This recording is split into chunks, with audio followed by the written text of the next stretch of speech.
The love of my life is getting married to an arrogant, two-faced American douchebag, so I'm going to crash the wedding. It's selfish of me, but I have to. I can't live knowing I didn't. Context? I met Megan when I was 17, fell in love with her when I was 18, and started dating her when I was 20. She's my age. We went to the same college and then uni and met each other through mutual friends. She was a friend for a while, and that's all I saw her as, and then, I don't know, I just loved her. It had been coming on so gradually I didn't catch it. And when I did, I swore I wouldn't tell her. I couldn't do it to our friendship. Lasted a year, and then fessed up, and we ended up going out because she felt the same. We dated for 2 years. A good 2 years. It was the kind of love that the people in those stupid movies had. I was obsessed with her. She was all I wanted. But we couldn't communicate. It had been a tiny issue in our friendship that had been magnified when we got together. When she was pissed, upset, she wanted to be left alone. Not in the way where people say they want to be alone and don't mean it. She actually wanted to be alone. She's a very independent woman. And when I'm mad, I need to talk. We have to have it out. And she just wouldn't. I'd take screaming matches and broken plates over silence, over nothing. So I'd make the situation worse, ramp it up so that she would be forced to have it out with me. It was making her miserable, and it was making me miserable. I tried to be like her and give her the space she'd need, but I was just sick the whole time. I couldn't concentrate. And I realized that I needed her in a way she didn't need me. It wasn't healthy. I had put her on a pedestal she couldn't meet. She got a job offer fresh out of graduation in New York.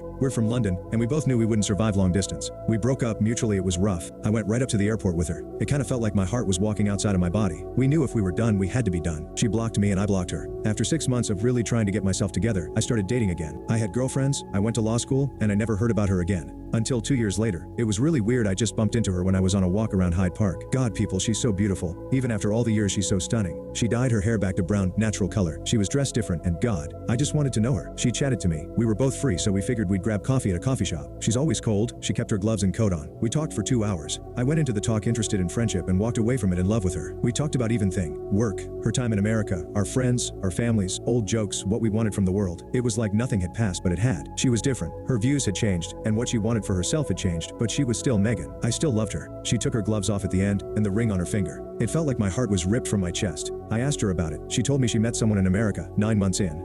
They'd been together a year before he proposed. A year? She'd always sworn she needed to be with someone for 2 minimum. I asked her about him. She said, "He's nice and he listens to me. He makes me happy." He's nice? Chocolate is nice? A dog is nice. You just described the qualities of a dog. We parted ways. I unblocked her and she unblocked me. We still have many mutual friends, so once we let them know we were back on good terms, everyone started getting along much better and her and I hung out. This started in May. It's October. I'm in love with her. I've tried to stop. I've tried to get with other women. Sure, it works and I care for them far too little than seems appropriate. I just want her. I've met her fiancé, Mark. Maybe I'm just biased, but Jesus. You know how I'll describe him?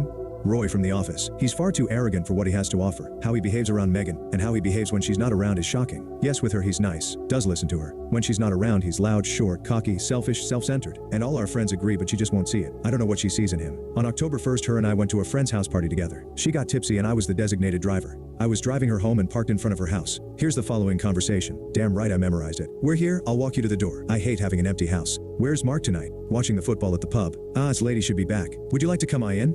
I'll walk you to the door. And then I'm walking back to my car. Ever the St. Julian. I wish you weren't sometimes. I wish you were the type of man who what?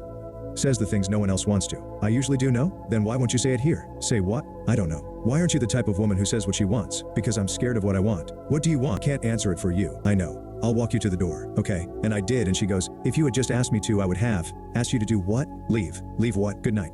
Night. And then I had to get a damn plane for a wedding and a funeral both in Italy, and I was gone for 2 weeks. And I came back October 12th and realized she's getting married on the 15th. I've tried to contact her with no avail. Her friends say she's already at the cabin where she's getting married and there's no service. Like, my life isn't hard enough. So now what? I let that go? I get her go? I can't. I just can't. And I don't think she wants me to. Isn't that what she meant? That if I asked she'd leave him? She deserves better. And I don't know if I'm the better, but I'll try. I'm older, more mature than I was, so is she. If I leave tonight, I'll make it for the morning of her wedding. I have no other way to reach her. I don't even know what I'd say. But I can't let her marry him without telling her I love her. Even if I lose her all over again. Better that. So I think I'm going to do it.